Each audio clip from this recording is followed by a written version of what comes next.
Welcome to Connected. There's a problem impacting the iGaming industry that you may not be aware of, and that it's eroding trust and credibility. It's pirated, fake games content. The problem is bigger than you may think, and we all have a part to play in eliminating this issue. Games providers, operators, affiliates, regulators, and certainly players are all stakeholders here. So join me in a very interesting conversation with someone who's doing something about it. James Elliott, CEO and founder of GameCheck. James, it's so good to see you. We're good friends, known each other for a long time, but it's great to have a chance to talk with you about something you're working on now as a project, which I think is really interesting.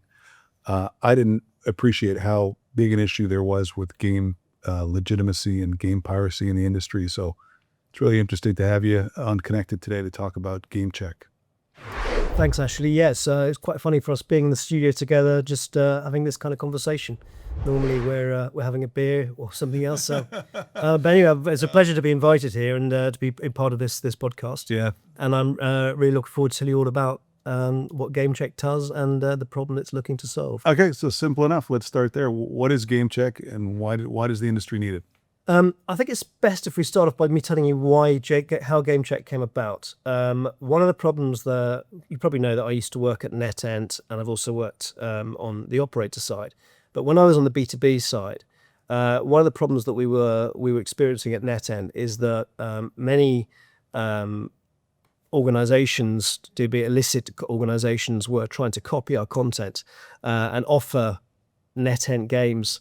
Or allegedly NetEnt games, copies of NetEnt games, to the player community, and this obviously causes a real problem with trust, because you've got players out there thinking they're playing the real deal, they're playing Starburst or they're playing Gonzo's Quest, and of course they're not, and the RTP is typically messed around in.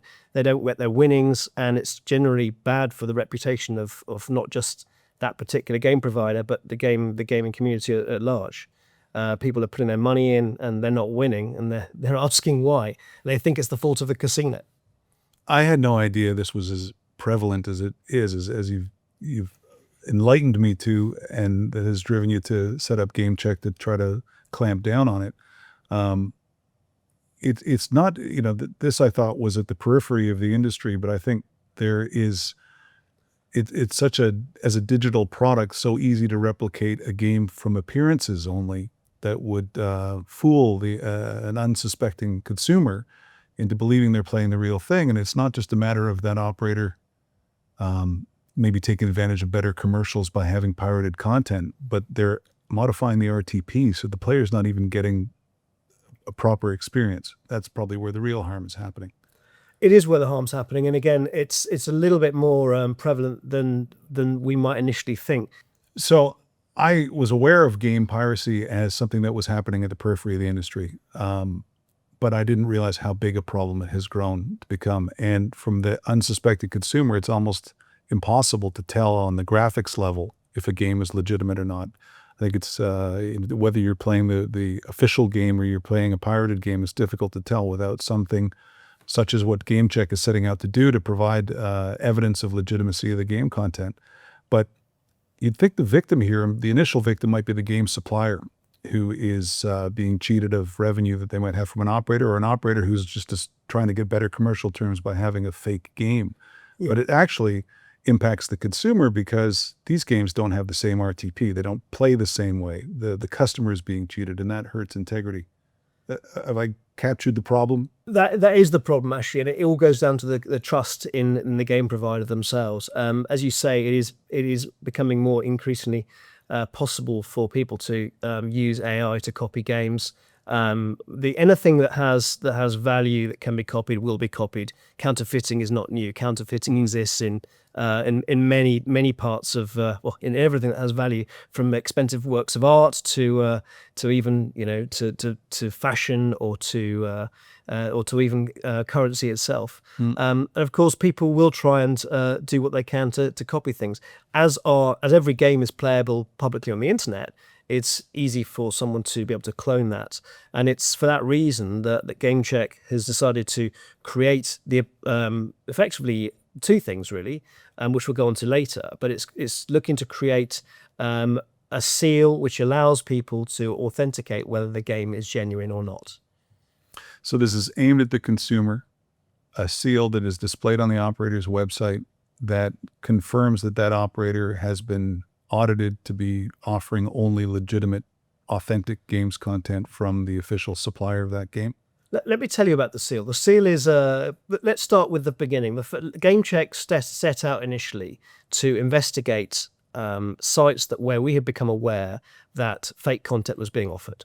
And that was purely a name and shame of the sites that our investigators had discovered, to publicly announce to the gaming community that even though the games operators themselves, or the games developers themselves, might not have been able to take enforcement action against these game providers, what we're looking to do is share that information publicly so that people don't play the games on those sites. That was the first iteration of GameCheck. We then decided that the next phase would to actually create the authentication tool. This is the GameCheck seal that we'll be talking about. The GameCheck seal is effectively it's a QR code which we license to operators of websites where we've tested the games on that website and where we have validated the authenticity of the games on that website. The seal is effectively nothing more than a QR code, and it's something that once you've downloaded the GameCheck app to your phone, you can use the QR code through your camera, and it will tell you whether the games on that site have been checked by us, and if we've found any fakes or not. So that's the bit that we're looking to get public awareness out there, so people start looking for the presence of the seal, and start realizing that if someone has a seal, then it gives them the ability to play with confidence, to know that the games on the site have been checked. So part of the challenge you have is educating the consumer that this problem even exists. They may not be aware of it because it's very difficult to tell from the customer portal through to the game, and then why they should care, that they understand that they're potentially being cheated of fair game from operators that would carry that kind of content. So yeah, the challenge initially was for us to set up the relative relationships with enough game providers for us to be able to check on behalf of a number of different game providers, so that we can effectively establish familiarity within the game provider community and the operator community, so that the GameCheck seal becomes the standard for authenticity of gaming.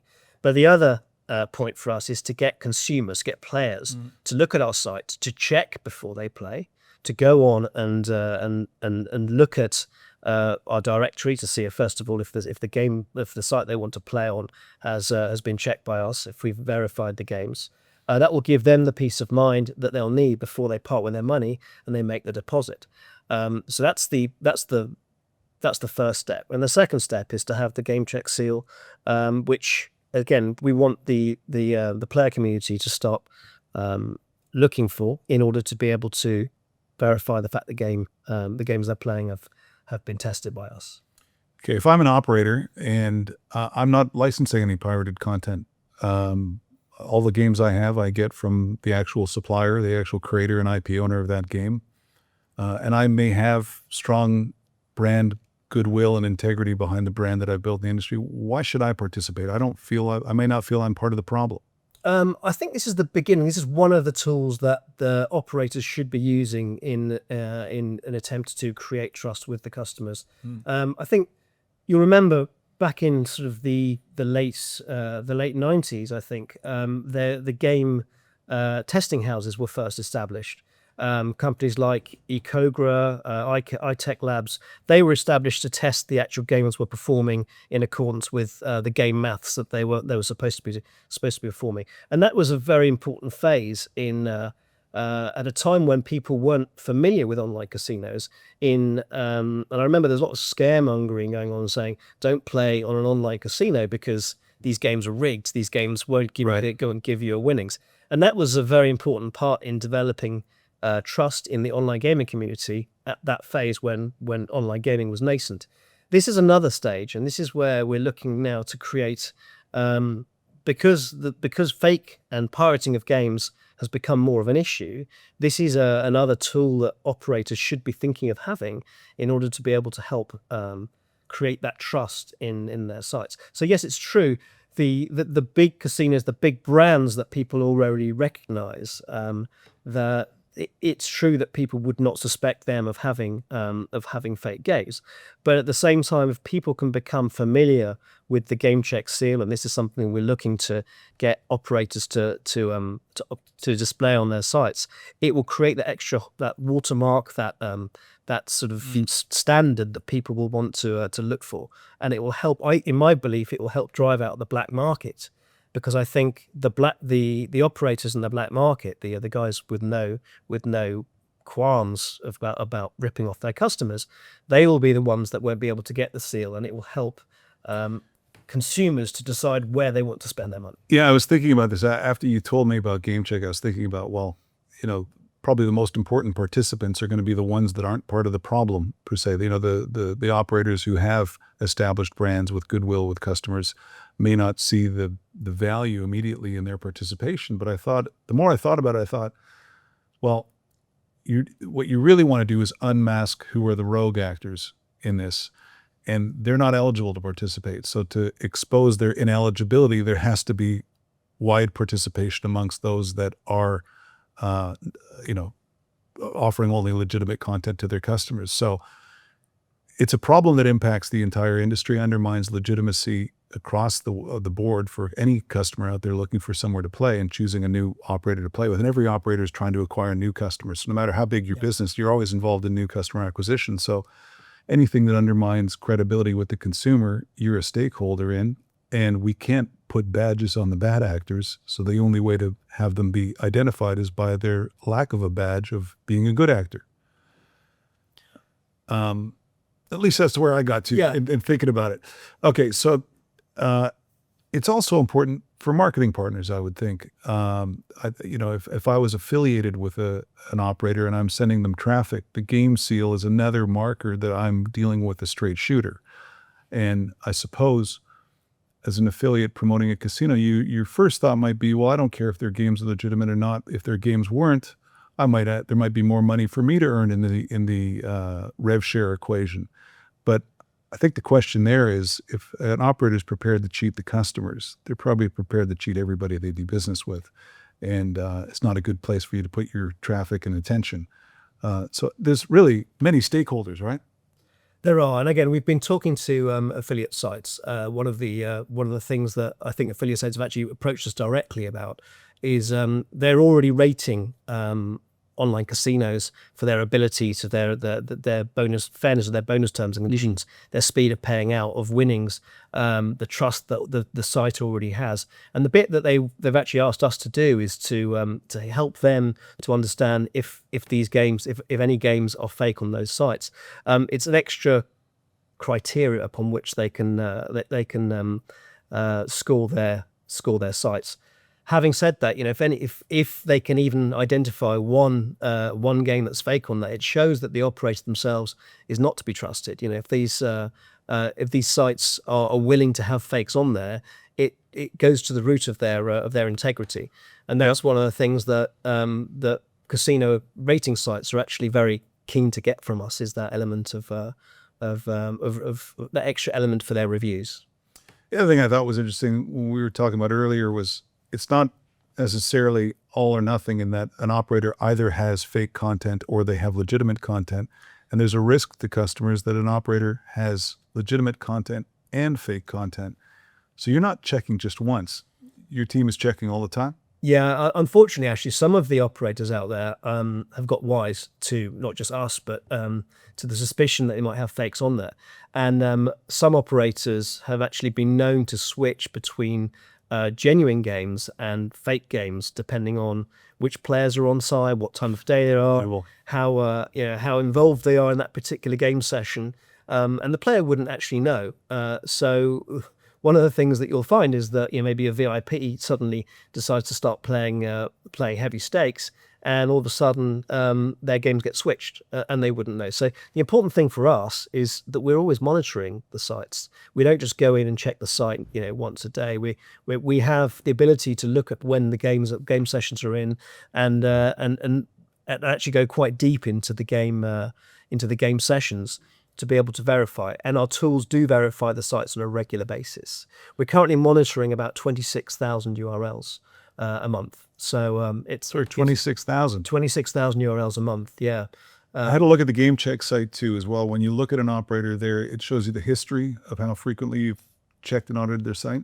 Yeah, that's right. And the good thing is, it's all automated. So actually, we can check more and more regularly. So the big piece of work initially was to try and identify all the sites that are out there, because you and I will probably only have heard of, if maybe 100 or 102 gaming brands, but there are plenty more out there, and that's the thing.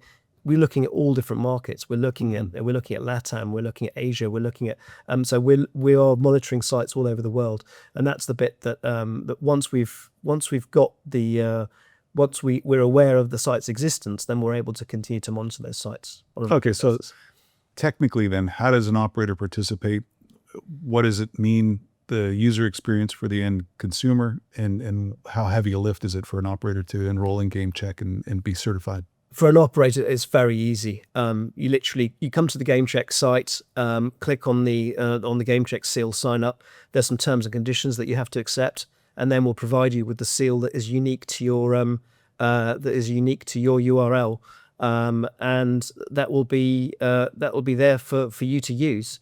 You then have to embed it into your website. And of course, we'll do the tests on your site on an ongoing basis to make sure that the seal continues to have its value. Okay, so it's simple for the operator to install the game seal to display that on their website. What about the end customer? Do they need to get the GameCheck app in order to participate as an end user? Not at all. So there are two ways they can do it. First of all, yes, I mean, the app is the easiest way. You download. What does the app do? The app is something that allows you to use your camera, your phone camera, to be able to go straight to our website and identify whether the QR code that is displayed on that website is not only showing that, first of all, the QR code is specific to the website itself. So that will then be verified through our back end to let you know whether that is the correct QR code for that website. And secondly, to know whether the games on those sites have been tested and and proven that there have been no fakes found on that site. So that's the QR code. If you don't want to get the QR code, if you don't want to get the app on your phone, you can just as easily go to gamecheck.com and enter the URL of the site that you want to play on, and that will tell you whether the games on that site have been tested by us. And whether we've found fakes on there. If it's a site that we haven't tested yet, you can also report that site, or two things. Nominate that. You can nominate that site, and we can research that site for you. Or if it's a site that you suspect because you believe that the games on that site aren't correct, you can also report that site as suspicious. And we will then also go off and investigate it for you, and then reveal our. Either before you play or even after you've been playing at a site, if you had reason to believe you weren't playing a fair game, you can check that operator. If you hadn't checked at the door, you can go to GameCheck and see if they have been certified by GameCheck as a legitimate both game stages. And actually, that's the beauty of what we're trying to do, because we're trying to share the knowledge between the community. There are lots of one of the things I found when I was at NetEnt is that we only knew a small piece of the jigsaw puzzle, and yet there are other game providers that had done equal research or overlapping research, and that they weren't sharing it. And the thing about GameCheck is that we are independent. We're able to provide that research for game providers, but at the same time combine it with the knowledge that we already have. And sometimes the links can be formed as a result of the piece of the jigsaw puzzle that we have that other game providers may not have. What are game providers saying as you take this to them? They're very pleased with us, actually. I think they're very they were quite keen to hear more about us. We're working now with some of the top brands. We're working with Push Gaming. We're working with Pragmatic. We're working with Evo. We're working with Blueprint. They're just to name a few that we're allowed to name. We're working with Sprite as well. Actually, they were interested because their game Aviator was being copied quite a lot particularly in the LATAM markets. So they're keen. They're very happy that we're doing this piece of work for them. As I say, when I was an IP lawyer at NetEnt, one of the problems that we were having is, yes, we could identify which sites had the fake games, but it was very difficult for us to be able to enforce take the owner of that site to court because they were in remote locations and in countries where IP enforcement was very difficult, and it was expensive. So rather than actually go down an individual enforcement route with each site, we felt the cheaper and the easy way to do it was actually to name and shame them. And interestingly, off the back of naming and shaming, we've found that that some sites have actually not been able to re-establish themselves because the gaming community has become aware they have fakes on them. It's a very difficult position to rewind from. Even if you send out emails to your players saying, "Oh, by the way, our domain name's changed," they won't trust you anymore. And that we've got two very good examples of sites that have literally not been able to continue. Another thing that we have is a very active social media following through our Instagram, through our Twitter accounts, looking at all the different highlighting where we know that where fakes have been found, and the power of that dissemination of information is very strong. Players will communicate with each other. Players love sharing their stories, and once your name has been tarnished in such a way, people will not want to come back and play on your sites. Yeah, and the fact that it's very simple to use and provides a lot of comfort for the end user, the player. I expect word will travel fast amongst the player communities as you get better rollout of the GameCheck participation across the industry. I think it's really important what you're doing, and I applaud you for finding this solution to the problem. And I hope through Connected, we're able to get the word out a little bit more and encourage more operators to participate as a platform for operators that are working off of our Pragmatic Solutions platform. We only integrate content from the official supplier of that game's content, but I see the value for our customers in being able to display the game seal check and help crush out the problem by unmasking those that are missing it, that weren't qualified to carry it. Is there anything else you'd like to tell people about how they get started or where they go to learn more? Should they go to gamecheck.com? Is it to Definitely enroll? go to gamecheck.com, go to the App Store, download the GameCheck app. And also, just keep your eyes out for anywhere that you believe that that fake games exist, because we're interested to know that information. We're interested to add that information to our database. To us, it all has value. And even if you suspect but you're not sure, we'll be able to do the hard work for you and investigate those sites. And it's through collaborations through companies like Pragmatic Solutions that we're looking to disseminate the GameCheck seal. We're looking forward to working with you and your customers to see if they're interested in taking the seal, and just create awareness about the fact that the seal is the thing that you should be using to verify before you play. Well, I wish it was a solution we didn't need for a problem that didn't exist, but that's not the world we're in. So thank you very much for talking to us about it. Good luck with GameCheck. We're going to do all that we can to help promote it with our customers, and look forward to talking with you next time about how it's been received by the industry. Thanks, Jess. Oh, yeah, thanks.